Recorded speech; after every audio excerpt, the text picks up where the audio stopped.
दोस्तों नमस्कार। 4 PM गुजरात पर आप सभी का बहुत-बहुत स्वागत है। मैं हूं आपका दोस्त मयूर जैन।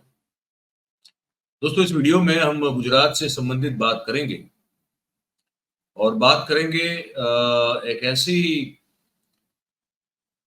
मुश्किल और ऐसी तकलीफ देने वाले हालात की, जो कि गुजरात की जनता के लिए गुजरात की सरकार ने पैदा कर दिया। इस पर हमने 1-2 दिन पहले आपको एक जानकारी दी थी अगर आपको याद हो तो, कि गुजरात की जो ऊर्जा विकास निगम है, जो इलेक्ट्रिसिटी बोर्ड है, वो अब प्रीपेड इलेक्ट्रिसिटी के स्मार्ट मीटर जो है, वो पूरे गुजरात में लगाना चाहती है। और उसका जब वो लगाना शुरू हुआ और कुछ जगह पे वो पायलट प्रोजेक्ट के तौर पर लगाया गया जब उन स्मार्ट मीटर्स को, जो कि प्रीपेड मीटर्स हैं, तो जो बिल तो क्या मतलब उसमें जनरेट होता है, लेकिन आपने जो रिचार्ज करवाया है, तो वो रिचार्ज जैसे हम प्रीपेड मोबाइल में इस्तेमाल करते हैं, वैसे ये इलेक्ट्रिसिटी का मीटर होता है। तो उसमें पहले आप 2,000 रुपए अगर आपने डाल दिए, तो जितनी जल्दी वो रुपए खर्च हुए और मीटर जो है वो बंद हो गया, लाइट चली गई आपकी, उससे जो परेशान हुए गुजरात के लोग, उन्होंने फिर हंगामा मचा दिया, चाहे बड़ौदा हो या सूरत हो या और कई जगह। और बहुत सारे प्रदर्शन हुए, मैं कुछ दृश्य दिखाता हूँ आपको। और उसको लेकर अब जो डेवलपमेंट है, इस पूरी खबर का जो फ़ॉलो-अप है, वो मैं आपको इस खबर में, इस वीडियो में बताने जा रहा हूँ। तो ये सब लोग विरोध करना शुरू किए। विरोध के चलते सरकार ने ये डिसाइड किया कि भई अभी तुरंत जो है इसको अभी एक अल्प विराम लगाते हैं इस प्रोजेक्ट को। लेकिन हम लोग विचार-विमर्श करेंगे और उसके बाद डिसाइड करेंगे कि इस प्रोजेक्ट को कैसे आगे चलाएँ। तो अब सरकार ने जो गुजरात सरकार की जो चारों वीज कंपनियाँ हैं, उसके साथ बैठ के, उनके अफ़सरों के साथ बैठ के एक मीटिंग की और मीटिंग के बाद ये डिसाइड किया कि जनता भले ही विरोध करती रहे, लेकिन हम तो ये जो स्मार्ट मीटर जो है प्रीपेड, जो बिजली के मीटर है, वो लगाने का जो प्रोजेक्ट है, उसको आगे लेके जाएँगे और इसको 2025 तक पूरा कर देंगे। तो 1 crore 65 lakh smart meter, prepaid बिजली के मीटर गुजरात में लगाने का आयोजन है गुजरात सरकार का और ये निर्णय ले लिया गया। और सरकार ने कहा कि जो ज़्यादा अगर बिल जनरेट हो रहे हैं बड़ी रकम के, तो वो अगर कोई फरियादें होती है तो हम उसका कोई न कोई हल निकालेंगे। अब स्थिति ये है कि गुजरात में इस वक़्त जब हम आपसे बात कर रहे हैं, तो 70,000 से भी ज़्यादा स्मार्ट मीटर डाल दिए गए हैं, लगा दिए गए हैं और 2025 तक ये 1 करोड़ 65 लाख स्मार्ट मीटर लगा दिए जाएँगे, ये भी बताया जा रहा है। ठीक है। पर ये बात तय हो चुकी है कि गुजरात राज्य के ऊर्जा मंत्री इस पूरे प्रोजेक्ट को जो है उसका निरीक्षण कर रहे हैं, उसकी समीक्षा कर रहे हैं। लेकिन इस प्रोजेक्ट को रोका नहीं जाएगा, इसको बंद नहीं किया जाएगा। तो अब सवाल ये होता है कि इसको लेकर जो पब्लिक में गुस्सा है, आक्रोश है, उसका क्या होगा? गुजरात कांग्रेस के जो एक विधानसभा में विपक्ष के नेता हैं, अमित चावड़ा। अमित चावड़ा ने कुछ बड़े वैलिड पॉइंट उठाए और वो मैं आपको जो है वो बताता हूँ, आप इसको गौर से सुनिएगा, फिर उनकी उनकी बात भी सुनाऊँगा मैं। उन्होंने कहा कि ये 500 करोड़ रुपए गुजरात की जनता से छीन लेने का, उनके जेब से छीन लेने का ये षड्यंत्र है गुजरात सरकार का। और ये एक तरह की स्मार्ट लूट है, जो कि गुजरात सरकार करने जा रही है। अमित चावड़ा ने इस पर जो बातें कही हैं, वो गुजराती भाषा में है, वो आप ज़रूर से सुनें और उसका जो हिंदी में जो भावानुवाद होगा या जो क्रक्स होगा उसका, सार जो होगा, वो मैं आपको बता दूँगा। ये कह रहे हैं अमित चावड़ा, सुनिए इसको। ઉપરથી સ્માર્ટ મીટરના નામે લૂંટ ગુજરાતમાં સરકારની વિવિધ જે વીજ કંપનીઓ છે એના દ્વારા આવનારા સમયમાં 1.64 કરોડ સ્માર્ટ મીટર લગાવવાનું આયોજન છે અને આ સ્માર્ટ મીટર માટેની જે ગાઈડલાઈન A to Z ના નામે સરકારે બહાર પાડી છે એમાં સ્પષ્ટ ઉલ્લેખ છે કે મિનિમમ 300 રૂપિયાનું બેલેન્સ રાખવું પડે. 1.64 કરોડ મીટર લગાવવાના એટલે એટલા પરિવારોને ઘેર મીટર લગાવવાના અને 300 રૂપિયાનું મિનિમમ બેલેન્સ એડવાન્સમાં રાખવાનો, એનો સ્પષ્ટ મતલબ છે કે સરકાર 500 કરોડ રૂપિયા આ ગુજરાતીઓ પાસેથી એડવાન્સમાં વસૂલવાનો, લૂંટવાનો કારસો છે. બીજા અનેક રાજ્યો છે જ્યાં વિપક્ષી સરકાર છે, ક્યાંક 100 યુનિટ ફ્રી છે, ક્યાંક 200 યુનિટ ફ્રી છે. સરકારે મીટર લગાવવાની સાથે સાથે જો પ્રોત્સાહન રૂપે 200 યુનિટ ફ્રી રાખીને સ્માર્ટ મીટર લગાવ્યા હોત તો આવકાર્ય છે, પણ કોઈ રાહત નહીં આપવાની, પણ સ્માર્ટ મીટરના નામે લૂંટવાના એ આ સરકારની નીતિ હોય એવું સ્પષ્ટ જોવા મળી રહ્યું છે. અને બીજી બાજુ જ્યારે સ્માર્ટ મીટરનો હજુ તો પાયલોટ પ્રોજેક્ટ થયો હતો તો ફરજિયાત શું કામ કરવામાં? સ્માર્ટ મીટર ફરજિયાત શું કામ? તમે પ્રજાનો ઓપ્શન કેમ નથી આપતા કે મરજિયાત પણ હોઈ શકે કે જેને સ્માર્ટ મીટર લગાવવું હોય સ્માર્ટ મીટર લગાવે, જેને સ્માર્ટ મીટર ના લગાવવું હોય એ જૂના મીટરથી પણ ચલાવે, પણ દરેકને ધાક ધમકી, દબાણ ને પોલીસનો ઉપયોગ કરીને ફરજિયાત સ્માર્ટ મીટર લગાવવાનો ઠેર ઠેર વિરોધ થઈ રહ્યો છે.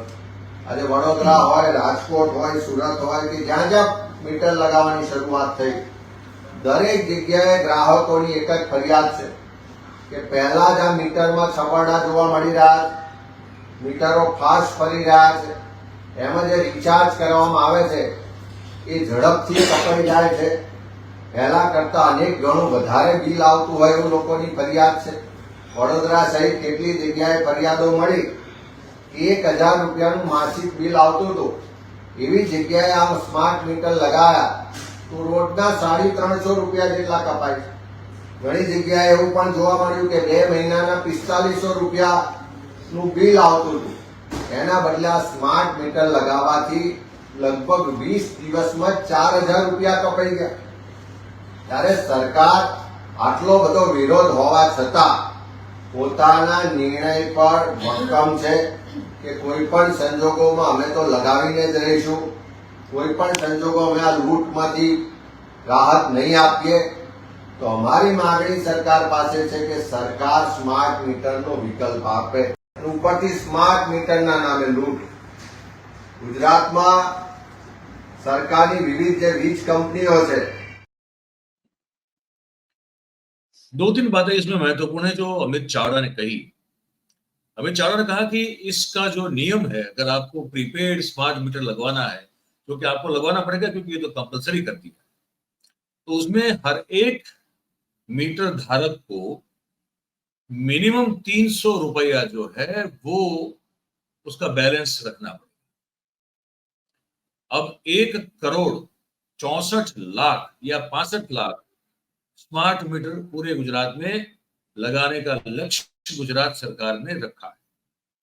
तो अगर वो एक प्रति मीटर धारक 300 रुपया पकड़ के चलते हैं, तो अमित चावड़ा कहते हैं कि आपने इस्तेमाल भी नहीं किया है बिजली का, उससे पहले 500 करोड़ रुपया इस प्रदेश की जनता की जेब से एक तरह से लूटने का आयोजन जो है वो गुजरात सरकार ने कर दिया. तो बात कहीं ना कहीं सच लगती. दूसरा उन्होंने कहा कि इसमें आप ऑप्शन क्यों नहीं देते भाई, ये कंपलसरी, ये कोई तानाशाही थोड़ी कि करना ही पड़ेगा. जिन लोगों को ये प्रीपेड बिजली चाहिए वो ले, जिनको नहीं चाहिए वो ना ले. भाई मोबाइल में भी तो पोस्टपेड और प्रीपेड 2 सेवाएं आती हैं. जिनको पोस्टपेड चाहिए होती है वो पोस्टपेड लेते हैं, जिनको प्रीपेड चाहिए वो प्रीपेड लेते हैं. तो ये बिजली के मीटर में इसको कंपलसरी करने की क्या जरूरत? ये बड़ी सही बात है. और दूसरा अमित चावड़ा ने कहा कि भाई प्रॉब्लम ये हो रही है कि जिन्होंने लगाए हैं, अभी जिनके घर पे लगे हुए हैं मीटर, उन सबकी फरियाद ये है कि हमारा जब नॉर्मल मीटर हुआ करता था बिजली का, तो 1 महीने का 1000 रुपये का जो बिल आता था वो अब जो है वो महीने का 4-4 हजार रुपया, 4,500 रुपया बिल आ रहा है. तो ये तो खुली लूट है. तो ये कैसे चलेगा? तो बात सही है उनकी.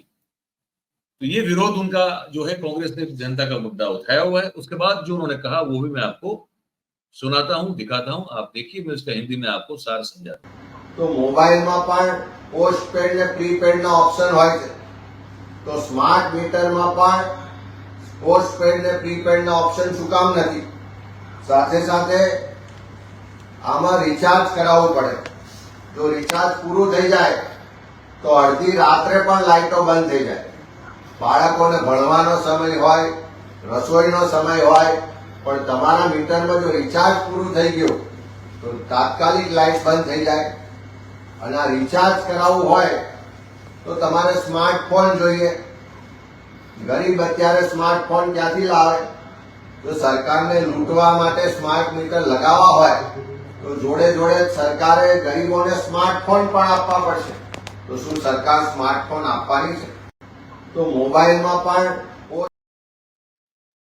अमित चावड़ा ने कहा कि जो वो मैं कह चुका हूं कि पोस्टपेड प्रीपेड जैसे मोबाइल होता है वैसे ही ये भी होना चाहिए, जिसकी जो मर्जी वो उस तरह का मीटर इस्तेमाल करे।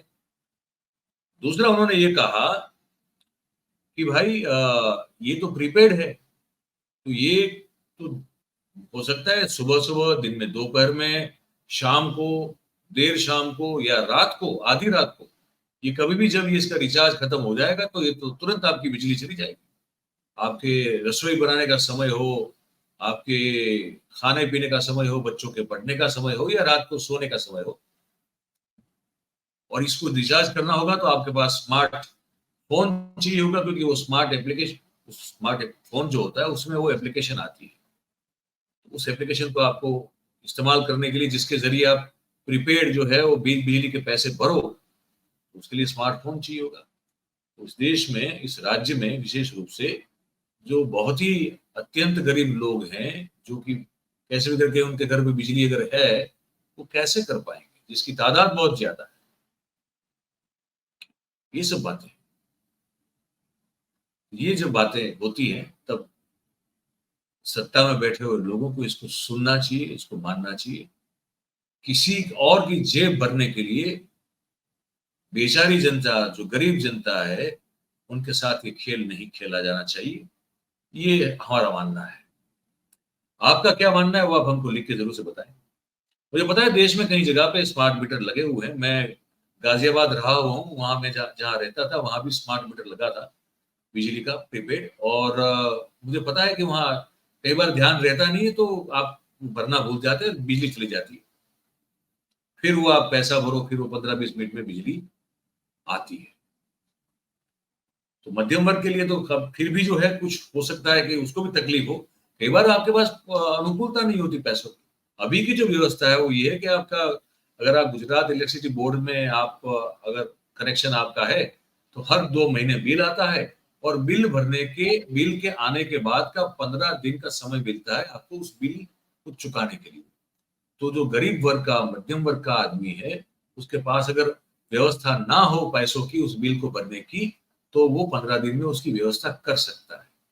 लेकिन प्रीपेड बिल जो है उसमें तो अगर आपके पास पैसे है तभी आप बिजली का इस्तेमाल कर पाओगे। अगर आप 5 दिन तक इस व्यवस्था नहीं कर पाएंगे तो 5 दिन तक आपको बिना बिजली रहना पड़ सकता है। तो ये जो वेलफेयर स्टेट होता है, इसके जो मूल धारणा है उसके खिलाफ ये बातें मुझे लगती है। तो आपको क्या लगता है? आपको हमको लिख के जरूर से बताइए। और बातचीत आपको अगर हमारी सही और सच्ची लगी हो, पसंद आई हो, तो फिर आप इस वीडियो को लाइक करें, इस वीडियो की लिंक को आप हो सके उतना शेयर करें, और हमारा जो चैनल है 4PM गुजरात, आप उसे सब्सक्राइब करें और अपने आसपास के लोगों से करें। बहुत बहुत धन्यवाद इस कार्यक्रम में हमारे साथ जुड़ने के लिए। Thank you very much. नमस्कार।